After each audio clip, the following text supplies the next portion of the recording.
Hello and welcome to ClubSpotters. This is the third episode of ClubSpotters and I'm absolutely thrilled to host an incredible woman, Shannen. Shannen isn't just any woman, she is a sales expert at HubSpot France. And today she's here to share the key to her sales strategy with us. Shannen, I let you present yourself. Thank you very much, Blondine, for inviting me to this podcast. So my name is Shannen. I'm 27 years old. I work at a HubSpot on the mid-market team in France.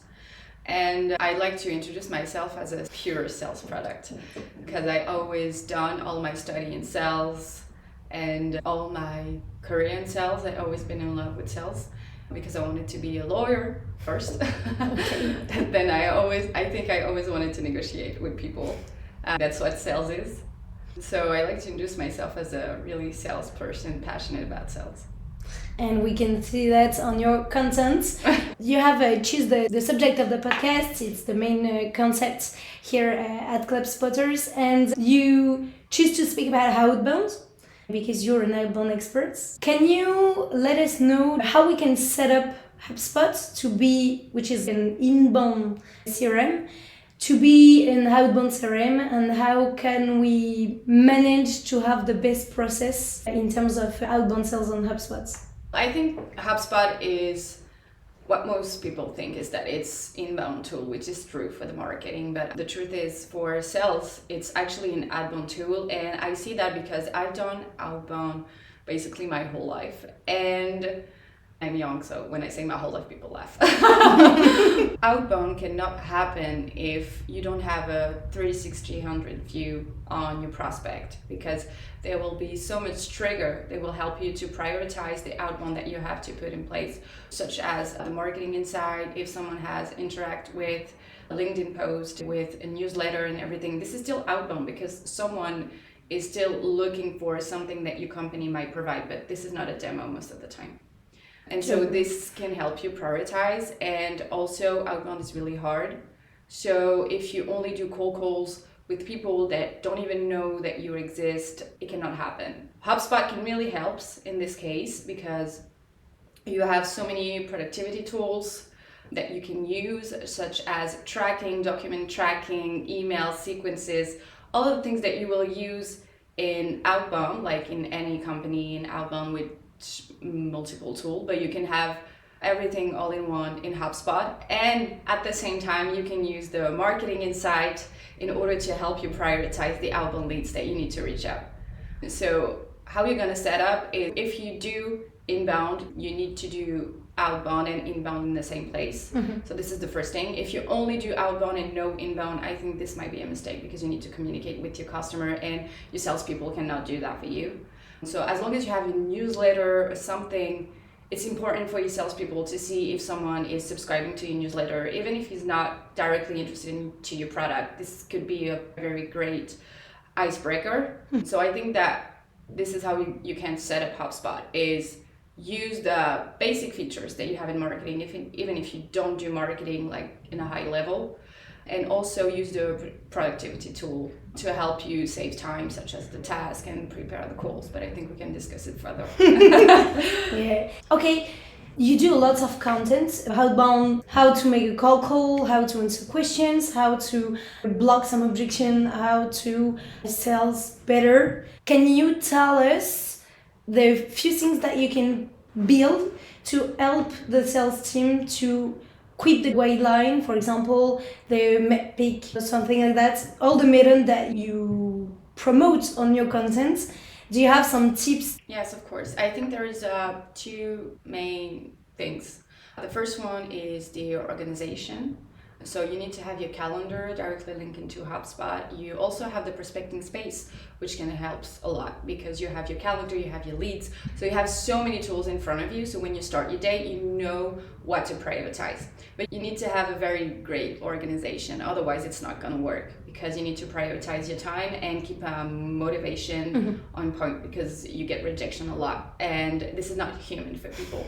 So in order to do that, you need to follow discipline. So it starts with organization. So you need to have the task queue, the prospecting workspace, your calendar, everything all in one place in order for you just to do it and not think about doing it. The second thing is the process and the methodology. So the things that I like to do in HubSpot when I prospect is I like to look at LinkedIn and all of the insight that I might have on my prospect. So I just take 1 hour preparing all the calls that I will do, and I have different task queue based on the different insight that I might have and everything. So I really segment my prospecting. And how do you do that? Do you have some tools like how to? I really use just the task. Like I use filters by contacts, by companies, and I just filter and then I just create task. And so the first thing I do is I have so many tasks. One is called preparing, which is preparing my calls. And into the task note, put all the insight that I might have, such as my pitch. And this can help a lot because when I'm doing my prospecting calls, I have the pitch based, very personalized pitch directly when I go from one task to another. And how do you build that? You have one task in your calendar, like to spot all your prospects, and then you build the pitch and you put it on the HubSpot contacts? No, I use everything in the task. Okay. Actually, I have some time that I put in my calendar, and time is for preparing, time is for cold callings, time is for Insight and LinkedIn and stuff like email prospecting. So I really segment my prospecting time into different tasks that I have to do. Then I go into HubSpot, and once it's preparing time, I have a task called prepare. And so I have all the account that I have not prepared. So the account where I do not have any insight of, I don't know anything about the company, about the challenges, about the persona and everything. So I fill that directly into the task, and so I have a snippet that helps me. So directly I know what kind of information I need to look at, and doing this kind of monotask really helps me being very productive and stay disciplined. Because otherwise you go from one task, you prepare the call, and then you take the call, and then it's never happened because you prepare the call for 20 minutes and then you call the person and he's not answering. And so you're like, okay, so I'm gonna call him next time, tomorrow, and then tomorrow something happened and then you don't have the time. So really like monotasking. And I think HubSpot is really great for that because you have the task and you can really use task for preparing, for cold calling. It's really to centralize. And also if this person didn't reach me out and I have just put in my task preparing, for example, that they have a big growth. And I think this is a trigger for me because people that have growth might need a CRM. Yeah, Notion is, they're great tools, but they're not made for this. They're not made for CRM, and they do not brand themselves as CRM as well. Definitely. So I think this is the thing that I do most of the time in HubSpot and keeps me disciplined to have everything in one place. And the thing is that I have told about the marketing also is that once I have a trigger, which is growth, I don't know if 2 days after I go to the contact records and I see they have attended to an event because we do a lot of event. And so then my trigger change. And this is something that I can directly update into the record. That's super cool.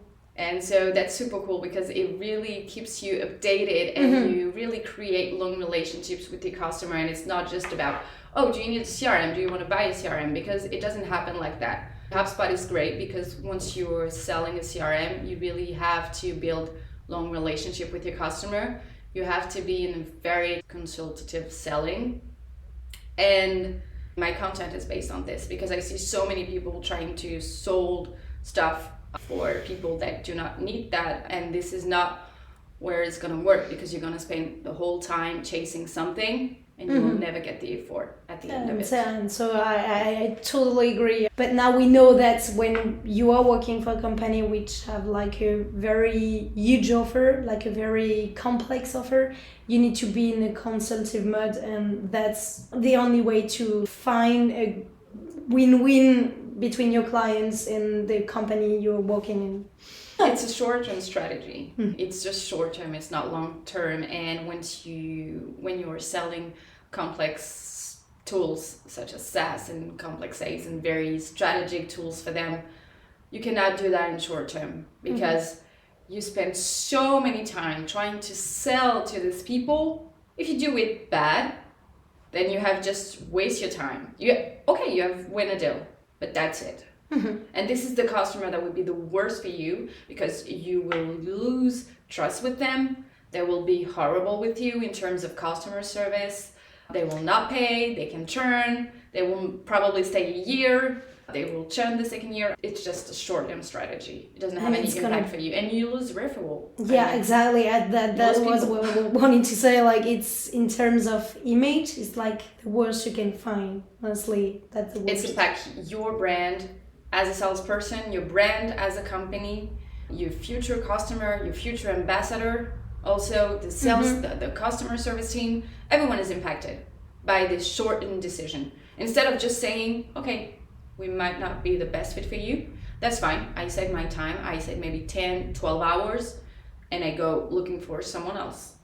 And then you can also use this strategy, like, which I love personally, but it's to refer the clients to a partner or some tools who's going to be like the best for them in the first place, and after that they will come back to you when it's going to be the right moment. But if you want to sell things just to sell things, it's not going to work, definitely. Yeah. I have a question, a last question for you. You made a lot of content which are very interesting, and if you're not following Shannen, I hope that you're gonna follow her after this podcast. We've seen lots of content in a few years in terms of sales, in terms of people which are selling things on social media, but you choose to focus yourself on outbound.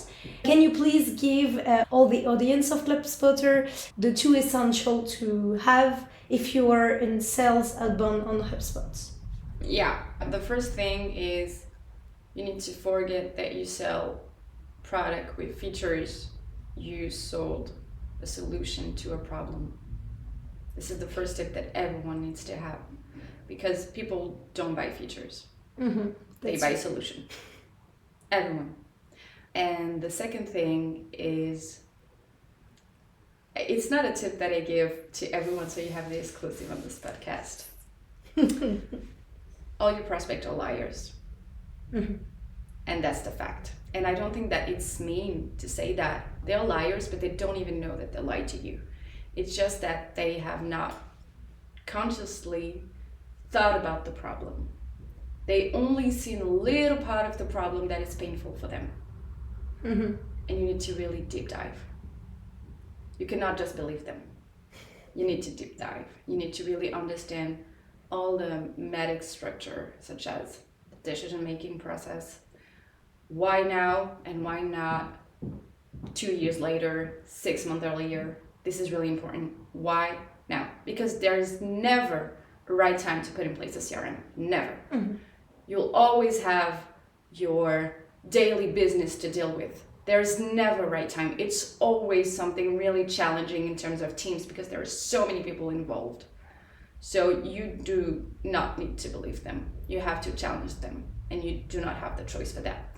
Challenge them kindly, of course, not meanly, but you shouldn't take everything that they say into account. You need to challenge their process. Sometimes they don't know, so the things that I like to do is following the first tips, because I know a lot of people will say, yeah, challenge me, but how? Why? Always why. They say something to you, why? Why is it important? Why right now? Why is it you making the decision? Why? And what's the impact? Why is it important? You say this is important, but why? What's happened if we don't do anything? What's the cost of doing nothing? And I think in the CRM, this is the main thing that we fight for. Our worst competitor, or not like other solutions. They're the status quo. This is the worst competitor. Be scared saying, and French people are so like that. I work for the French market, and we are known as cultural, as people that when we have like crisis and stuff, we just don't do anything. We wait. We wait until there's better opportunities. We wait. And so you need to understand that this is a real decision for your prospect. So you need to challenge that in order for you not to waste time with people that are not really ready to buy. And as you said earlier, you can like try another strategy. The strategy as a salesperson is not just having call, discovery, demo, closing, next. No. The strategy can be, okay, first discovery call, not ready, not mature, fine. Do I have any partner that might be able, that might know about the industry? Fine, I do an introduction. I know it's not a priority for you. I know you need to check all the needs from all the teams in order to move on to the next step. What I suggest is that there is a partner that we work with that are dealing with same people as you. They need to know about the customer stories that you might have. They might be interested for you. The real things that you can give to your clients is just like to understand the needs that they have at the moment, and if it's not your solution, it's not your solution, definitely. I do agree. It's time for one of my favorite moments in this podcast, and it's gonna be the anecdotes, and we're gonna let the jingle run. So, Shannen, you have prepared, of course, and super anecdotes that you wanted to share with us. I don't know if my competitor will like this story, but anyway. The thing is, spoiler alert, I have sold HubSpot to a company that had Salesforce as board members. This is quite a good job. I don't think it is a good job because actually for the story it was a very cool call, very hard call. Mm-hmm. And it was probably one of the hardest that I had done. And resilience really helped me. I called the guy, the CEO, and he said, we already have the meeting scheduled with your competitor and you cannot do anything. My associate is already dealing with that. And I'm like, you don't want to evaluate HubSpot just to compare. This will not cost you a lot, but just to compare, to make sure that you're really choosing the best solutions for you. And he said, no, I think we cannot do anything. It's political. We have Salesforce member at the board. And so I'm like, okay, you the CEO? And he said, yeah. And I'm like, okay, so you're gonna let someone at the board, which is not your business, deciding for the CRM that you will use on your daily basis? And he said, you're right. Let's do a call. And we did the call. I really came prepared. I really used the right partners. I do customer stories. I recording all the call. I prepared the deck. So I really worked hard for this deal. They choose us. And they call me after. He called me after to tell me why he chose us. So cool. So very cool. And he told me 3 things. First, product. He said, everything in one place. So simple to use because they were moving from pipe drive. And they wanted to keep that easy to use, but they need more performance, such as HubSpot. They need marketing tool, very performance, easy to use, easy to put in place. Everything was qualified for HubSpot. Then he said the second thing was the trust. You didn't push us to really make a decision. You answered the questions that we had very honestly. You were doing the process very right. And I think that's great. And then he said the structure. He said we really felt like we were driving. It was not a hard decision for them. I helped them consider all the different aspects of the CRM.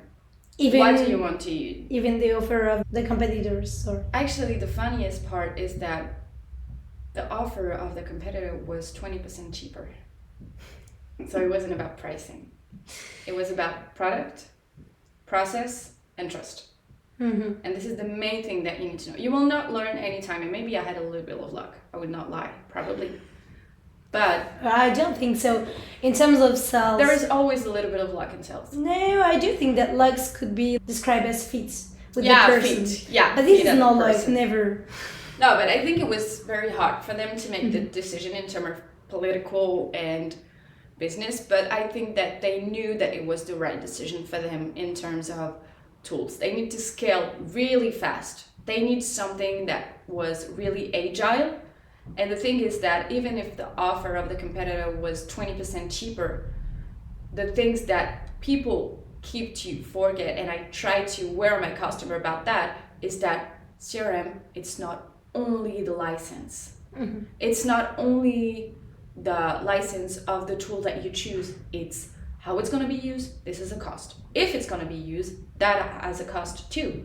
If you need to look for a partner that you depend on every time you want to do a dashboard, this has a cost. And so the ROI part is really important. And we did that with that prospect. And he was happy because we were really transparent. If I was sure that a competitor was the best tool, I'll just left the game. Okay. Because I don't want him to be unhappy. Yeah, for sure. I'll be honest, I'll be challenging that from the start. But if I see that there's no way that we'll be choosing, I know that I will be in a moment where he will challenge me, and either I lie, which I do not like to do, and I don't do, or I will say, you're right, we don't do that, and then disappointing, and we waste each other's time. And sometimes it's okay to say we don't do that. I've made it many times and it works actually. If you honestly said, it's the same as I don't know. In sales we have a very huge problem to say like I don't know. We need to know the product, that's true. We need to know the product as well as we can, that's true. But sometimes we are not like product managers, so sometimes we don't know. And that's okay to say to a prospect, I don't know. I'm gonna check the answer, so I will come back to you later. Yeah.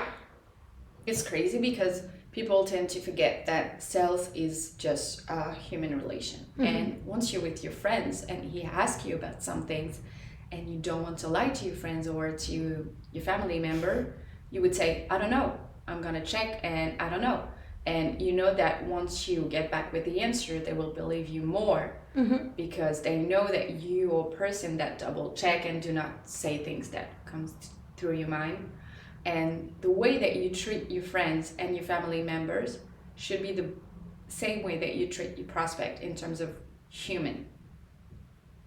Respect them. And it's a double sense. It's not just us. Sometimes it happens to me. I have some prospect that can be really rude and not respectful. And I just say, okay, so I'm sorry, but I really want to be engaged into this process. I will use time and resources and mental health. Are you ready to commit? Or no, but we need to have this relation where it's trust on the both sides. Because if I lost trust in you, you can be sure that I'm the one who can ask for the discount. So make sure that you have me in your pocket. Otherwise, you're going to pay full price. Because this is trust. And also, if someone is not... It's crazy because this is something and your prospects tend to forget a lot. But when you are in a commercial relationship, you are not just a seller. Prospect needs to understand also that we talk to a lot of people, partners, customers, prospect. And if we build a trust relationship with them, once they have a need, they will talk to us. Oh, I'm looking for someone. Do you know anyone? Oh, I'm looking for partners in this, or I'm looking for someone to do that. Do you know any company that I can trust? Or do you know anyone that I can get integrate into HubSpot? I have so many people ask me for I don't know, services in terms of ads, in terms of marketing, ask me for salespeople also. If you are rude with me, you can be sure that once a prospect asks me for your services, I will not recommend you either. So it goes on both sides. I might have one day something to offer, and Definitely. They need to consider it. Also, in order to build trust relationship, I think it's in order for salespeople to have a better reputation, it do not only come from salespeople way, it comes from the way that companies pressure their salespeople also. So they need to understand. The second thing is the way that prospect talk to salespeople. And then, of course, mainly how salespeople talk to their customer and how they deal with the process. But it cannot come from only one side. So let's have a little recap of this exchange, which was very complete and with lots of tips. So good luck to make just the 3 bullet points. Which are the 3 takeaways that you want us to keep in mind? I think the first thing is treat your prospect like you want to be treated. Second thing is, do not just do outbound, do inbound as well. You need to do both, and you need to stay organized and disciplined. And the third thing is, be prepared. Be prepared to everything that you do. Be prepared to the cold calls, be prepared to the discovery calls, and use the resources that you have. Prepare the resources. You need to know everything about the resources. Main 3 things. Okay, so cool. And do you have a word, like the end words, the words that we're gonna retain? Outbound, because people will focus on inbound or outbound. Actually, it's outbound. You need to be everywhere in your prospect's mind. I do think that everyone is included in the process. It's quite easy to be more efficient together. There's the 2 things. First, salespeople do not need to have leads that are ready to buy. This is not a sales qualified lead. Sales qualified lead is not a lead there, it's ready to buy. It's a lead that fits the target of your persona and that might have a need. This is a sales qualified lead. This is your role to make them realize that the needs need to be solved today. I think this is the main definition. And second thing is that marketing, do not forget that it's not on sales purpose to do not qualify lead. They will love to have qualified leads all the time. So you work on the same team, you are on the same boat, so you need to work together and stay aligned. And you need to have a tool that centralizes all the actions from the marketing and the sales in order to get profitable for the both team. Thank you very much, Shannen. And thank you very much, Valentin, for having me. I don't know why, but I do think that we're gonna make another episode or something because you have to. I'll be happy to. Say. Thank you very much. Thank you very much.